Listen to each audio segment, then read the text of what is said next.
Okay, अब ये doubt किसने पूछा था, को पार्टनरशिप वाला डाउट? बता रहा हूं मैं अभी, मतलब ध्यान से। को पार्टनरशिप किसने पूछा था?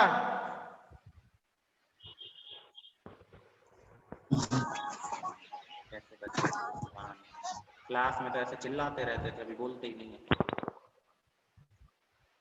देखो, को पार्टनरशिप का मतलब होता है कि अगर हमारा कोई वर्कर या कोई एम्प्लॉय बहुत ज्यादा नॉलेजेबल है, बहुत ज्यादा स्किल्ड है, तो उस वर्कर को या उस एम्प्लॉय को पार्टनर बना लिया जाता है, पार्टनरशिप में इंक्लूड कर लिया जाता है, उसको बोलते हैं को पार्टनरशिप। जब एक बार वर्कर पार्टनरशिप में आ जाता है तो फिर उसको दूसरे पार्टनर्स की तरह भी जो है बेनिफिट मिलना शुरू हो जाते हैं सैलरी के अलावा। तो वो हमारा एम्प्लॉय भी है, साथ साथ में हमारा पार्टनर भी है, इसको बोलते हैं को पार्टनरशिप।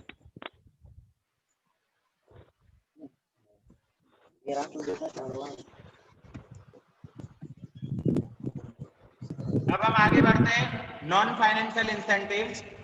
अब नॉन फाइनेंशियल इंसेंटिव्स कौन से होते हैं? नॉन फाइनेंशियल इंसेंटिव ऐसे होते हैं जिसमें हम हमारे एम्प्लॉय को अलग से पैसा नहीं देते हैं, लेकिन हम उसको अलग से कोई फैसिलिटी देते हैं, उसको बोलते हैं नॉन फाइनेंशियल।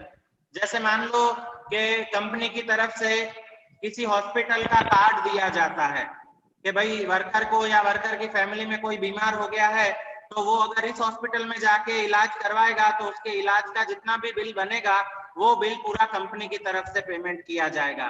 तो कंपनी उसके हॉस्पिटल का बिल पे करेगी तो वो पैसा सीधा हॉस्पिटल को मिलेगा, वर्कर को अलग से पैसा नहीं मिलेगा, लेकिन वर्कर को फैसिलिटी मिली, वर्कर को एक सुविधा मिल गई इलाज करवाने की, उसको इलाज करवाने के लिए खुद का पैसा खर्च नहीं करना पड़ेगा। तो ये आता है नॉन फाइनेंशियल इंसेंटिव में। तो इसमें सबसे पहले आता है सिक्योरिटी ऑफ एम्प्लॉयमेंट, कि भाई हमने उसको परमानेंट कर लिया, भाई अब जल्दी से तुझे निकाल नहीं सकते हैं जॉब से। For an employ only salary is not important but security of job is also important. Job security inspire him to work with enthusiasm, thus production of the business unit increases। एक बार अगर उसकी job secure हो जाती है, वो permanent हो जाता है जॉब करने में, तो फिर उसको कॉन्फिडेंस आ जाता है और फिर उसका भी लगाव होता है कंपनी के साथ में, तो जल्दी से वो भी जॉब छोड़ के नहीं जाता है और काम जो है इजीली होता रहता है, वो मोटिवेट होता है।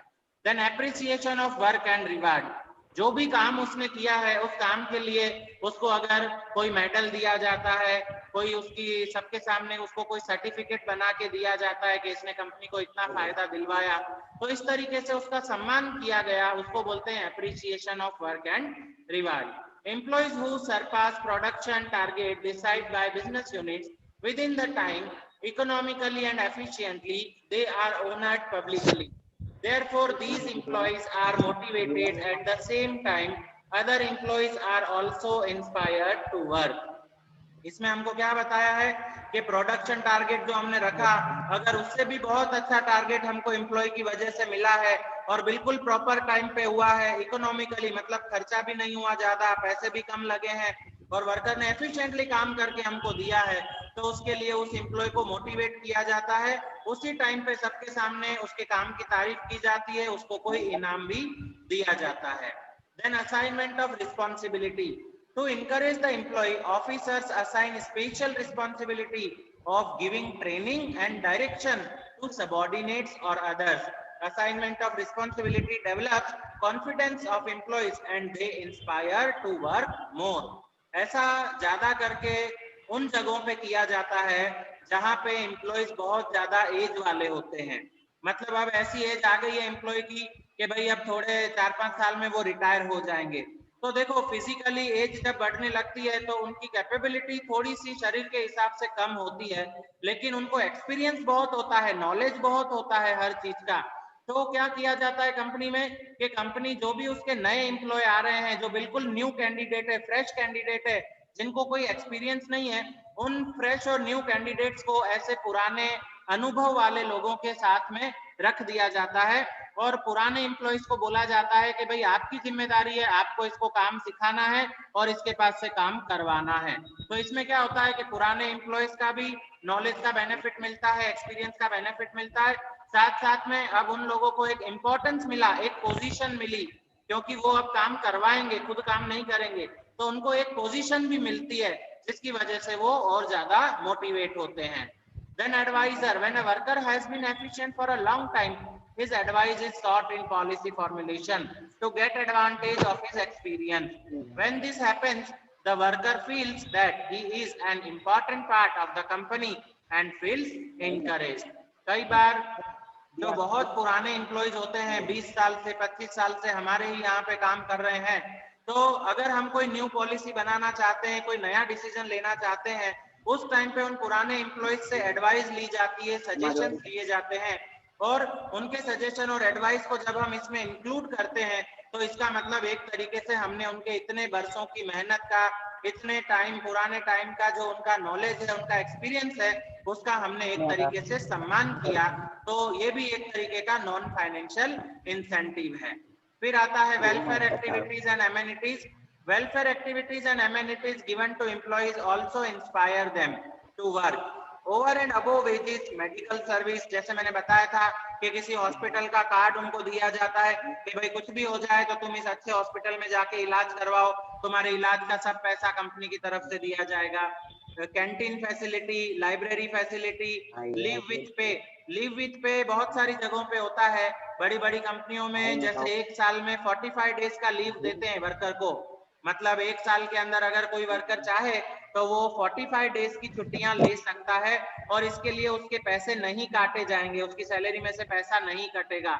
और अगर वो वर्कर पूरे साल में ये 45 छुट्टियां नहीं लेता है तो एक साल खत्म होने के बाद इसको इन 45 दिनों का पैसा भी कैश में उसकी सैलरी के साथ में वापस दिया जाता है। तो अगर वो कैश में दिया जाता है तब तो वो फाइनेंशियल इंसेंटिव में इंक्लूड हो जाता है, लेकिन अगर वो कैश में नहीं दिया गया और साथ साथ में छुट्टियां उसकी अगले साल और बढ़ा दी गई, मतलब उसको और 45 से ज्यादा छुट्टियां उसको अवेलेबल करवा दी गई, तो ये एक उसकी वेलफेयर एक्टिविटी हुई। Therefore, employees work with perseverance, enthusiasm and efficiency. राज कटारिया, क्या डाउट है आपको? सर कुछ नहीं। तो बेटा बीच बीच में क्यों बोल रहे हो? सर मैं क्या बोल रहा हूँ सर? मेरे पास नाम आपका ही आ रहा है, टॉकिंग राज कटारिया लिखा हुआ आ जाता है यहाँ पे। यस सर, अभी नहीं बोलूंगा। तो अब ध्यान से सुनो अभी ध्यान से। फिर अपना नेक्स्ट पॉइंट आता है other incentives. Many other incentives are provided to the employees other than above incentives. For example, housing facility, जैसे अपन देखें इफ्को कॉलोनी है, कैपिटी की गोपालपुरी है, या फिर रेलवे कॉलोनी है, इनमें क्या होता है, जो भी इनके एम्प्लॉयज हैं इनको ये रहने के लिए क्वार्टर्स देते हैं, घर बना के देते हैं रहने के लिए, भाई जब तक जॉब करेगा तब तक वहां पे ये रह सकता है।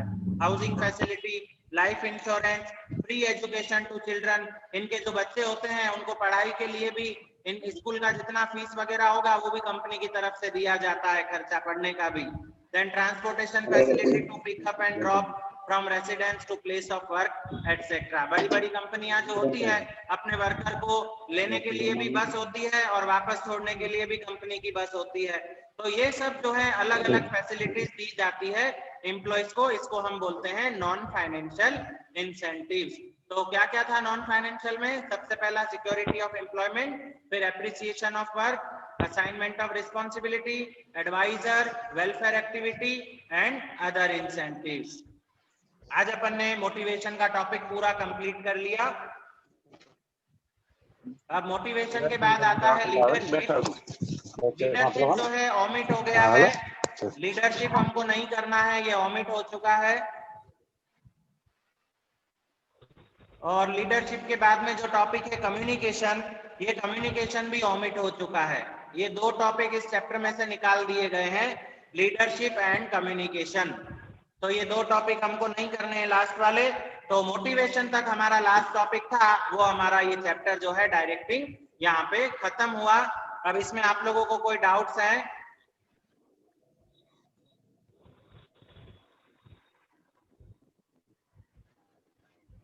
चालू करे ना बने रख दे ये छाए मारे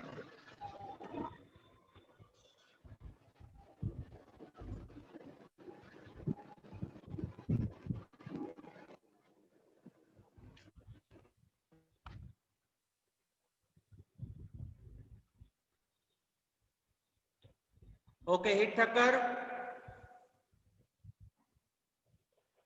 हिट ठक्कर। Yes sir. हाँ बोलो बेटा, डाउट है? सर नहीं है? सर। नहीं है? ओके, किराई गौतम।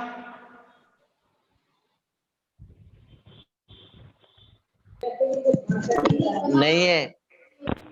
धना Rabari.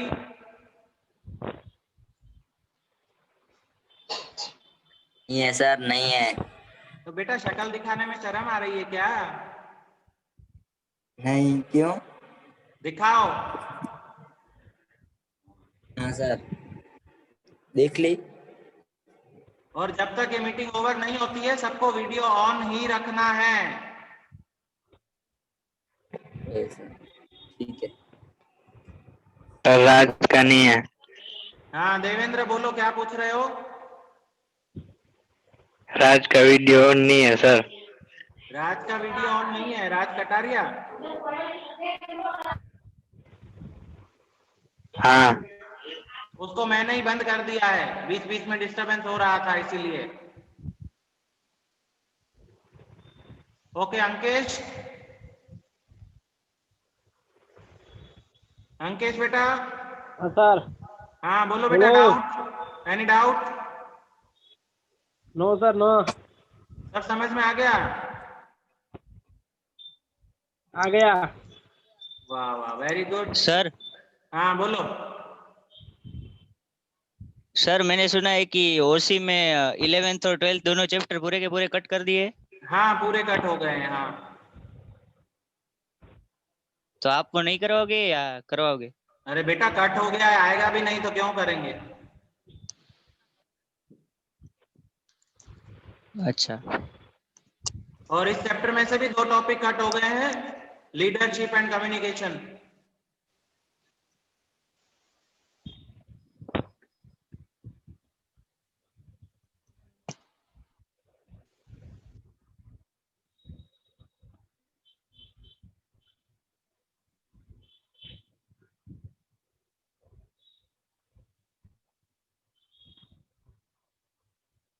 Okay Devendra, Devendra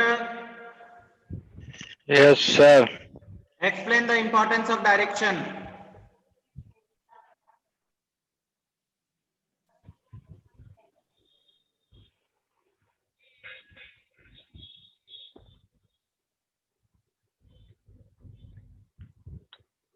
Importance of direction.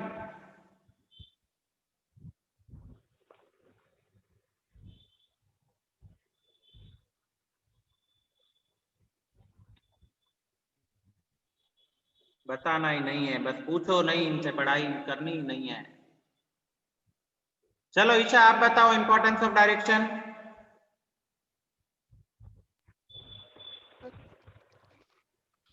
Direction. Yes, sir. हाँ बोलो। First, increase in efficiency. Very good. Second, assignment of efficiency. Third, motivation to employees. Fourth, effective planning. Fifth, effective organization. Sixth, coordination and cooperation. Seventh, function of control. Eighth, in બધે બંધ finding out deviation. Okay very good.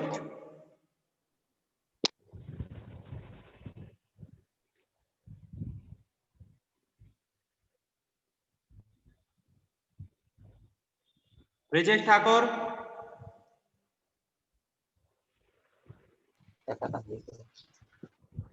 Brijesh Thakur, Raj बेटा बीच में मत बोलो। Brijesh Thakur, yes sir, sir आजू बाजू में है सर, मैं नहीं हूँ, सिटी में हूँ इसलिए। Explain the functions of supervision.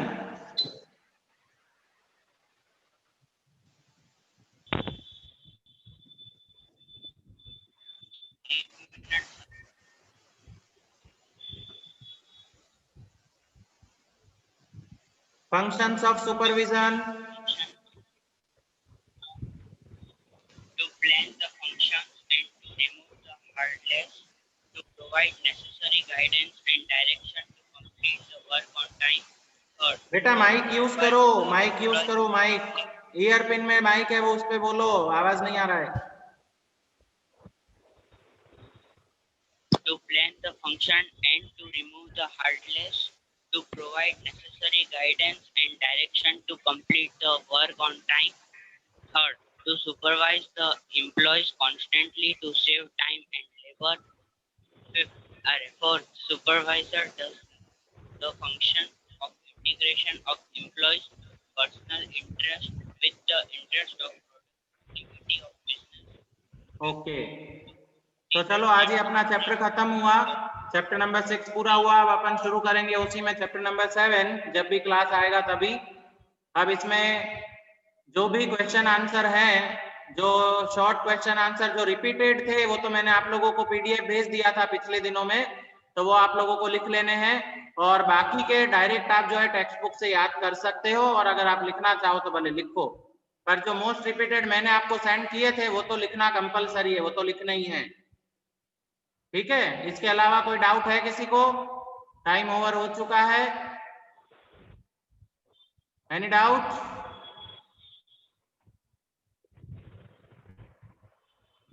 Okay, over. Sir हाँ बोलो। सर वो है ना, अकाउंट्स में काफी सारे चैप्टर्स, मतलब चैप्टर्स तो नहीं, टॉपिक्स कट हुए, तो उसमें चैप्टर्स के वेटेज भी ऊपर नीचे हो गए, तो वेटेज एक बार टिक करवा देना, चैप्टर्स के कौन से चैप्टर का कितना वेटेज है। बेटा एक्चुअली जो है ना, हर साल जो पोर्शन बोर्ड में नहीं पूछा जाता है उसी को इन्होंने कट किया है अकाउंट्स में। जैसे मैंने तुमको फर्स्ट चैप्टर में लॉन्ग तो सम्स नहीं करवाए, फर्स्ट चैप्टर में मैंने लॉन्ग सम नहीं करवाए थे ना अकाउंट में, यस तो वही लॉन्ग सम्स ही कट हुए हैं। और अकाउंट में इन्होंने ऐसा ही किया है, सारे चैप्टर्स के अंदर जो जो टॉपिक ये कभी पूछते नहीं थे बोर्ड एग्जाम में, वही वही टॉपिक इन्होंने कट कर दिए हैं। वो मैं जैसे जैसे चैप्टर करवाऊंगा वैसे वैसे मैं टिक करवाता जाऊंगा। हाँ ओके, सर, बट फर्स्ट जो पार्ट है ना अकाउंट का, उसमें ना 5th और 6th चैप्टर में से जो 8 मार्क्स के सम्स आते हैं ना, वही सारे कट करवा दिए हैं, तो वो तो आएंगे नहीं, तो उसमें वेटेज का ऊपर नीचे हो जाएगा ना, 8 मार्क्स के सब सारे नहीं कट सारे सम करवा कट दिए। नहीं हुए हैं, सारे सम कट नहीं हुए हैं। 25th इलस्ट्रेशन से कट है कुछ सम, सारे इलस्ट्रेशन और कुछ क्वेश्चंस है, बाकी उसके नहीं, रिलेटेड जो भी सारे पूछे। सम कट नहीं हुए हैं। एडमिशन रिटायरमेंट में पीछे पीछे के 4 सम कट हुए हैं, पीछे पीछे के। शुरुआत वाले सब सम आएंगे, तो तुम इस मतलब भरोसे में 8 मत मार्क्स। रहना। और तुमको ये बात किसने हाँ बोल सर दी? पता है, लेकिन पीछे पीछे के सर सम बात कट हुए हैं, ये है, आगे वो के जो सब पीडीएफ आएंगे। था ना, उसमें डायरेक्ट देखा सर, मैंने देखा। हाँ, तो उसके अंदर अच्छी तरह से देखना, टेक्स्ट बुक साथ में लेके बैठना। जो पीछे पीछे के सम है वो कट हुए हैं, जैसे रिटायरमेंट में पार्टनर्स लोन है, पार्टनर का लोन, एग्जीक्यूटर लोन अकाउंट था, एग्जीक्यूटर लोन वाला कट हुआ है। आगे के चैप्टर्स, आगे के सम्स तो आएंगे, जो सिंपल सम्स है वो तो आने वाले ही हैं।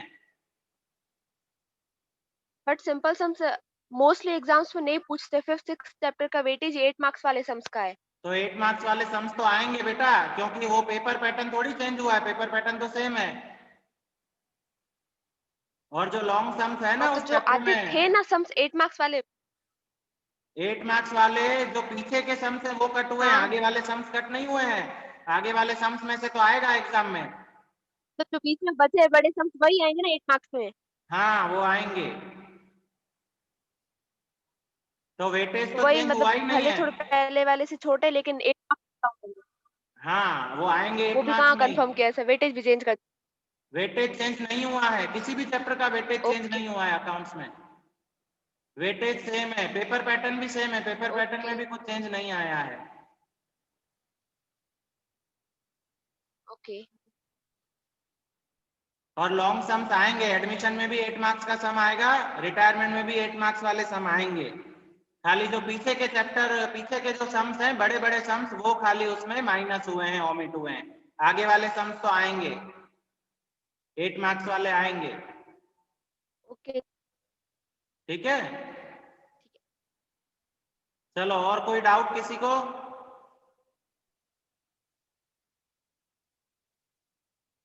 नहीं है डाउट किसी को कुछ भी? Okay, over. सीधे बैठो पहले तो, अभी मैं गया नहीं हूं, मैं यहीं पर हूं अभी। सोने की तैयारी में है, बस सर जाएं और सोएं, पूरा दिन कुंभकर्ण हो गए हैं।